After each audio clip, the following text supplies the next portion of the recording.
Well, good morning, everyone, and thanks for coming in. We're going to open the committee of conference on Senate Bill 480. And I know we had, on the Senate side, had asked for a committee of conference because we had concern about the removal of the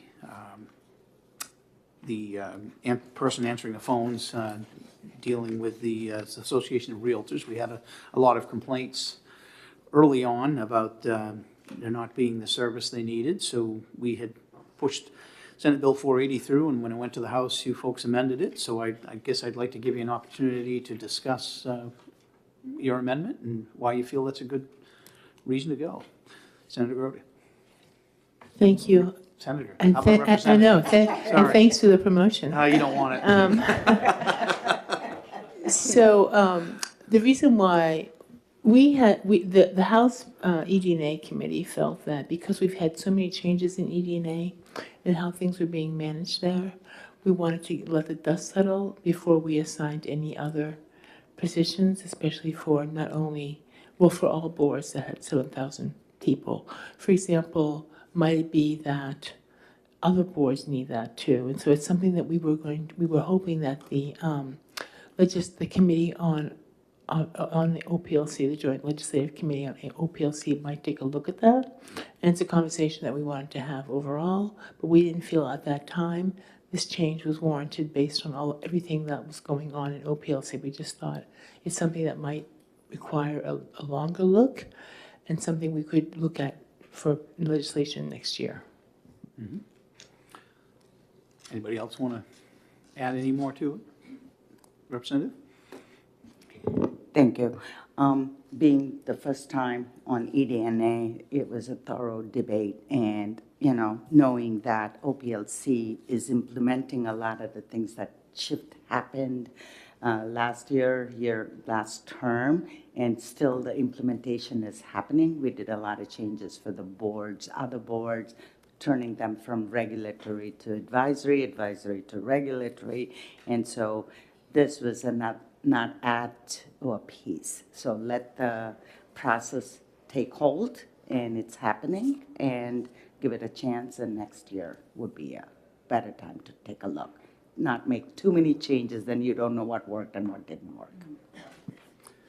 And we do have some correspondence from the Association of Realtors from Bob Quinn, and they seem to be comfortable with what the House has done with this bill, which I won't speak for the other senators, but that gives me a little confidence that maybe we're in a better spot. And I know I've talked with OPLC as well, and they seem to be feeling like they're doing a better job servicing the needs of the realtors. And so I'll open it up. Anybody else wants to? Senator Perkins-Coker? Yeah, thank you, Chair. I second those comments. I think that when we had our hearing, it was earlier in the year, and so some changes were underway, and it sounds like those have been effective. So I know the concerns of the realtors were some of the ones driving some of this legislation, and so I feel also comfortable with that testimony that we likely can wait to look how things play out. Is there further? Senator Kendall? Yeah, I feel the same way. I think I'm very comfortable with the wording and the changes. So is it the consensus of the senators that we'd be willing to cede to the House position on this? Mm-hmm. You'd be comfortable if we did that? We would be comfortable and delighted. Well, I think we've got two great words, and comfortable and delighted. It says we will cede to your position on this bill. Thank you so much, and thank you so much for your understanding. And I think that we can say that at the beginning, when OPLC was undergoing all these changes, it was a little chaotic, as one would imagine it would be. And I think things are settling down, and it might be that we're not completely there, but let's see where we are at the end. And I think we really appreciate your understanding. Thank you. We appreciate your work on the bill as well, and same with with OPLC. They're working hard, and they are doing a lot of changes, and now they're going to undergo a different director, I hear, at some point. So anyway, any further comments before we? I just have one quick personal comment. Yes. This being my 12th year, ending this And ending on a high note, I appreciate the fact that this was a smooth sail and a wonderful way to end my career as a state rep. So you're not coming back? Well, thank you for the years of service. It is a lot. We appreciate it. So, anybody else? All right. We will end the committee of conference. Thank you.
All right, we will open the committee of conference on Senate Bill 371.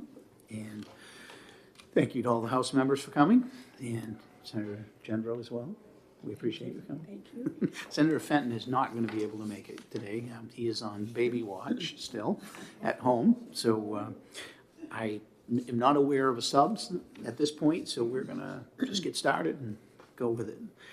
So Senate Bill 371, what we sent to you had some licensing and a carve-out essentially for residents, PAs, am I right?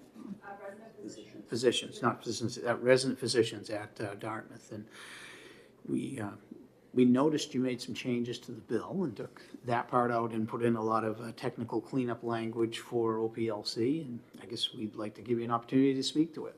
So, Rep. Simon, you want to lead the charge? Yeah, I will. Thank you very much. You want me to start with our reasons for pulling the original language out and then go into the cleanup language afterwards, or? I think more of our concern isn't really with the language you put in, it's what you took out. It's what we took out. Yeah. Okay, sure. So we had a few work sessions and some pretty extensive conversation on the bill. Had some conversations with OPLC and just trying to determine, what the necessity was. And so as we've been doing all the work that we've been doing with OPLC, one of the things that we've done is we've implemented basically a 2-year license renewal process across the board for the sake of consistency. And so my feeling and the feeling of the House in our vote was that in order to provide an exemption to that rule, some form of significant hardship would have to be demonstrated in order for us to deviate from the standard 2-year process. Because once you give an exemption, excuse me, for that 2-year licensure renewal, other people are more than likely going to ask for similar exemptions for different reasons, because obviously it's not like a hard, fast sort of thing. So we kind of dove into whether or not hardship was being created for Dartmouth, because obviously the positions, resident physicians, are important positions. They're very busy people. We can appreciate that. We do have some complexity with some of those people coming from overseas and not being as in tune with our processes. And so, if we felt like hardship was being created, we wanted to be sensitive to that. As we looked at it, what we discovered, well, let me just say, I felt like hardship could come in one of 2 ways, either financial hardship or time hardship, effort hardship. So starting with the financial hardship, licensure renewal is $50 right now for resident physicians. If we, and OPLC said that they wouldn't go longer than 4 years. So if even for the resident physicians after 4 years, they'd still have to renew their license at the 4-year mark. Say the residency was going to be 6 years. So they would have to renew it at 4 years regardless. So that was a $50 renewal fee. They're just going to knock it down to $25.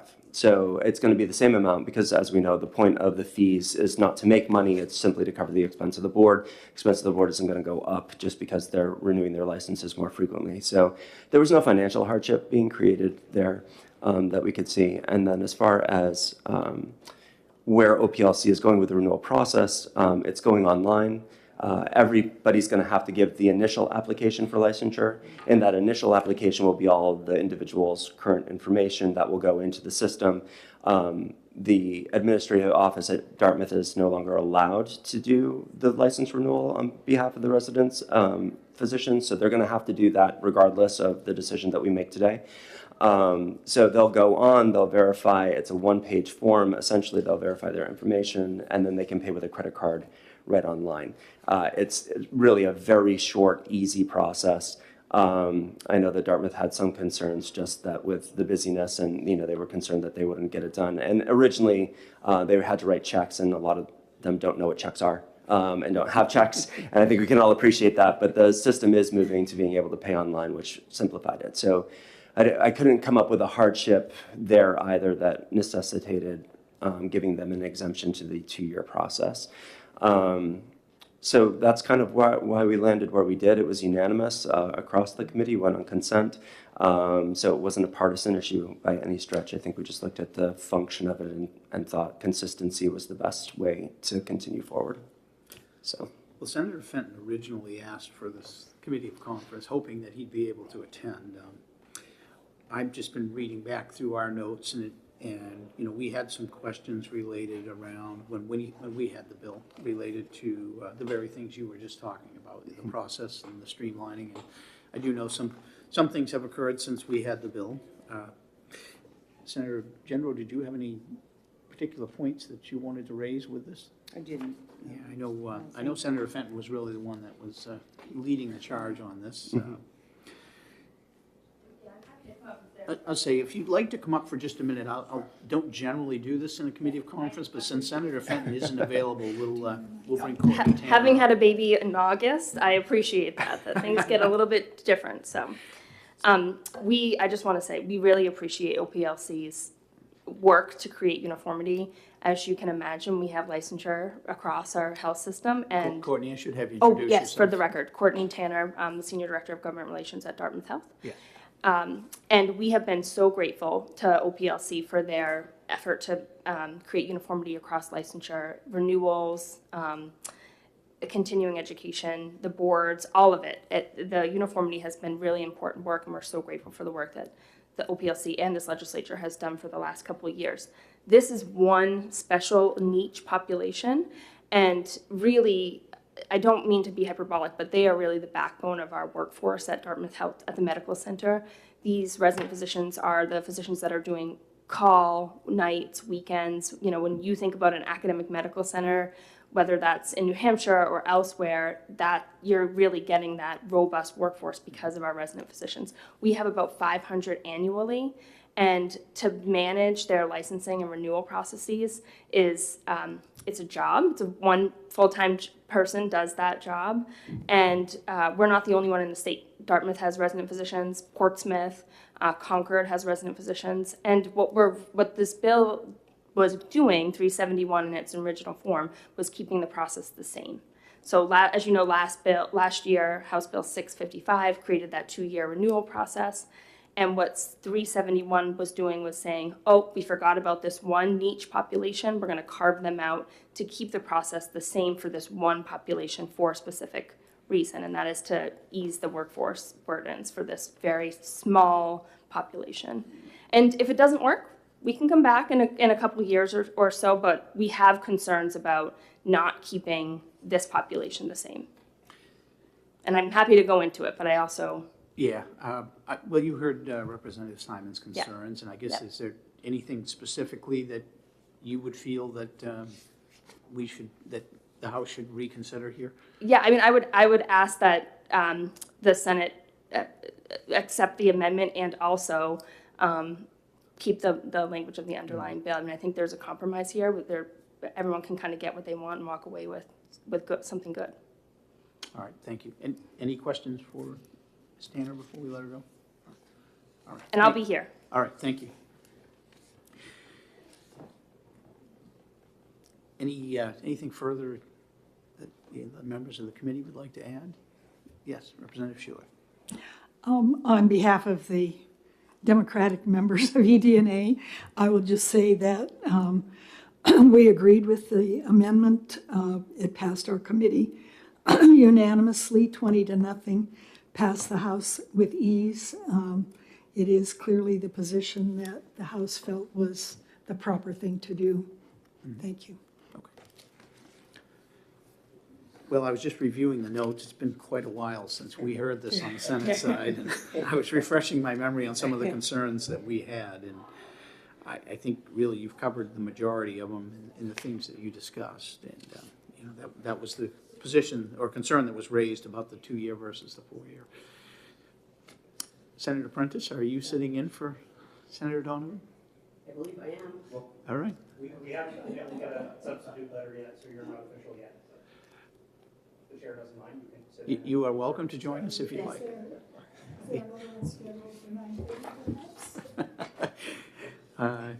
So we are just discussing the removal by the House of the resident physician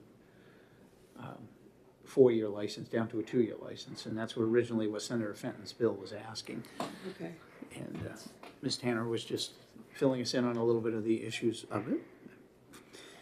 Do you guys have another COC coming up time-wise? I do. Okay, so we, I did not know I was, so there's been some confusion, yes. so I will happily cover, but I've gotta get up to speed, and I do have another one. Okay. 9:30. Would you like a minute just to get up to speed? We Yeah, can- I Okay. would. Can I do that? We Maybe, can. maybe Representative Simon too could just highlight those, you Yeah, know, if like you the wouldn't mind, $25. just do it, well, really quickly. Because that was, you did it very well. It seemed well rehearsed. We'll give you Yeah. one All more right. try. Yeah. It wasn't. That's great. So the original language of SB 371 sought an exemption for the new licensure requirement that OPLC has put into place, where everybody would be, their licenses would renew every 2 years. And so Dartmouth would like to see an exemption for resident physicians, where during the course of their residency, essentially, they don't have to renew their license. They can just file for the initial application, and then it's good for the term of their residency, which is what it's been up until this point. OPLC has indicated that they would not go beyond 4 years for license renewal, so they would have to renew at least at the four-year mark. So if we kept it consistent at the 2-year, which it is for everybody else, you're looking at one additional, as a general rule, one additional renewal more than they already have to do, unless the person's licensure is going beyond 6 years. If it's going beyond 6 years, then it'd be 2 additional renewals. But if it's up to 6 years, it's just going to be 1 additional renewal. We felt like it didn't create a hardship because it's going online, and payment's going to be online. It's going to be a 1-page process. It really should only take them. It should take them less than 10 minutes to do the renewal process. So we didn't feel like a time hardship was being created, and also going from 4-year renewal to 2-year renewal, they're just going to cut the fee in half, so it's not going to cost any more money either. So there was no financial hardship that was being created on their behalf. So I would love to help the people of Dartmouth out. They do important work. If I felt like, though, there was an actual substantial hardship that was being created, but with the changes that are being made in the process and the streamlining of the system, which I understand, I know is not in place right at this very moment, but they're working on implementing. Just didn't seem like it was a solid enough reason to give an exemption to the rule. So that was the House's position. Doug, actually, I have one question, and perhaps if you could come up for just a sec might help us. Good morning, Douglas Osterhout, OPLC. So has the changeover from the 4-year to the 2-year license occurred already? Right now, we're treating every license type as a 2-year license type because of RSA 310.8. So yes. Okay, and so the first round of this, the impact is just starting to be felt? Courtney, Ms. Tanner's shaking her head no. Oh. So maybe I can bring her up too, Thank you. if I can do that. Thank you, Senator Pearl.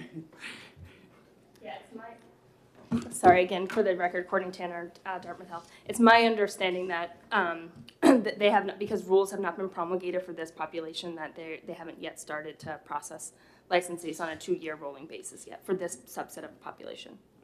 That would be right around the corner because the PLC 400s are in place, and that's the 1-page form that Representative Simons is referencing. So the systems are in place to do this. So here was my question. I guess I was just trying to understand the true impact on your residents currently and when this would start to hit them. So if we were to let this go into effect and stay 2 years, when would you really feel like you'd start to see the impact of it at Dartmouth? Well, I think to Doug's point, we're going to start feeling it pretty quickly because the rules are going to be promulgated, and as early as next year, this next licensing round, we're going to start feeling it when they're licensing their incoming residents. And so those new residents will only have a 2-year license instead of a 4, so it's really going to be about 2 years before you feel it. Am I correct on that? For the renewal processes. I yeah. mean, this is a real shift in how we're licensing residents completely, because right now, the resident license paralleled the resident's length. So if a resident is with us for 5 years, their length of license goes along with their residencies. It's paralleled. If they're with us for 3, if they're with us for 4, it's paralleled. Okay. All right, thank you. Any other questions? Senator Prince? Just thank you, Senator Pearl, and I'm sorry that I'm late to the game. I think, Well, it's hard to be on time if you don't know you're supposed to be. but it's kind of sort of the name of the game this week. So, Courtney, Ms. Tanner, if you could help me out with this. You talked about the residents' licensure being synced up with their period of residency. How many residents do you have throughout the Dartmouth Health System? Yeah, we have definitely over 400. We're approaching 500 Through the entire system? through the entire system. Is that the largest group of residents in the state? In the state, yes. And But as I does it said, serve statewide? yes. Okay. And Dartmouth is not the only one that has residents. HCA HCA also, has them down on the and seacoast. Concord does too at this Yeah. point. Yeah, they've got them in the family practice, and they've got some down in Portsmouth. So you said this doesn't sync up with, they've got that period, they've been licensed for that 5-year period, so now this would require them to get licensed This is a twice, whole, two and a this is- half. This is a whole new process. So the Board of Medicine has been licensing resident physicians to be paralleled with their residency for a long time, since before I came on the scene. This is a change in process completely for this group. Okay. Why? So when you're thinking about it, I think it's easier to think about how far out your licensing gets you. So everybody has to file an initial application, and that's going to get you out 2 years. Okay, and then you're going to renew your license at 2 years. That's going to get you to 4 years. Now, under this new system, OPLC has said that they're not going to allow it to go beyond 4 years, period. So if the residency goes beyond 4 years, everybody's going to have to renew their license regardless. So the only additional license renewal you're getting is at that 2-year mark to get you to the 4-year mark. I think the concern too, Representative Simon, if I can, Okay. is that with that rolling, now we have 500 new residents coming in. We're also tracking the resident physicians that are going to have lapsing license, so that could be 600, 700 that are going to lapse that year. And so we're going to be continuously, monitoring rolling license. Clarification, because this isn't how it was said to me before. So my understanding through the process has been that there's about 450 resident physicians. Yes. And those resident physicians go from first year to 6th year. So we're not actually renewing licenses for all 450 of them every year. We're renewing maybe 100 licenses at a time because they're on rolling schedules. So maybe up to 200 people a year are actually getting that license renewal. It's not as though we're, requiring Dartmouth to renew 500 or 600 licenses all at one time. Well, I'm an attorney by training, so when I went to law school, my math skills went way down. But I think that, that means that every 450, we're going to be having more residents upward to closer to 500. Mm-hmm. That every other year, we're going to have that amount to monitor. And it is an administrative burden. It's a shift in system, and we rarely would ask that the system stay the same for this subset of population. We talk about our workforce constraints. This is one really important workforce piece that we need to try to support to keep them here in New Hampshire. Thank you. Further questions? So Senator Pearl, if I may, and at the risk of asking you now to repeat yourself, No, that's fine. why did the House make this change? The House made the change because in talking with people from Dartmouth and also with OPLC and the streamlining of the system. So I think where, my understanding of the context and maybe where Ms. Tanner and I are in conflict on this, with the updating of the system, it's being very much streamlined. It's going to be a one-page form online. And the office of Dartmouth is not allowed to do those applications anymore because the physician's identity is going to be linked to their account. So only they can get into it. Dartmouth doesn't have access to their personal account. So the physician is going to have to do the application process themselves. So when we're talking about the burden of overseeing that, my understanding is that the Dartmouth Administrative Office is just going to be reminding all of the physicians that they have to, and if they haven't, continuing to remind them that they need to do it in order to maintain their license. But each individual resident physician is going to be able to go onto the portal. They're going to be able to basically look at that one-page form, some of which will already be filled out with all their information. They just need to verify. And the other reason for this is so that OPLC knows whether or not that physician should still be licensed. One of the things is if a residency begins and then that resident physician leaves for some reason, either because of they've been asked to leave or they've moved on to something else, there isn't at the moment an accountability structure that would tell OPLC that they should no longer be licensed, and to say this would give us a 2-year checkup to make sure that those people should still be licensed and that it doesn't lapse over that time. So once again, I understand Dartmouth's position, and I run businesses. I work sometimes 80-hour weeks while I'm doing this. So I understand the sleeplessness and and they do very important work. And my life would also be much easier if I didn't have to renew any of my licenses or file any of my fees so I appreciate not doing something is always easier than doing something, but I just didn't feel like the hardship that was created by this was necessitated an exemption to the rule. I think we're going to take a quick 2-minute recess in caucus here for just a minute in the back room. So we will be back.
All right, we'll come back out of recess, and the Senate has reluctantly going to agree with your position, and I say reluctantly. We certainly feel that Dartmouth is one of our flagship teaching schools in the state, and they've asked for this exemption, and I guess we're gonna give it the time a little bit to see how this plays out, and I will certainly relay to Senator Fenton that if he feels this is important, and if Dartmouth feels this is important, we may bring this bill back again next year if it needs to. But I guess at this point in time, that the underlying, the rest of the bill, that the changes that you made were agreeable to. They're all good technical changes that are needed. And, but we will, again, reluctantly accede to your position. So. Thank you. Yes. And having said that, obviously, it was not the intention of the House to create hardship, and we don't believe that it will to that level. If it does to that level, then I'm sure that we would change our position in the future on it. So I appreciate your reluctance. Thank you. Any further comments? All right. With that, we're going to close the committee conference. Thank you.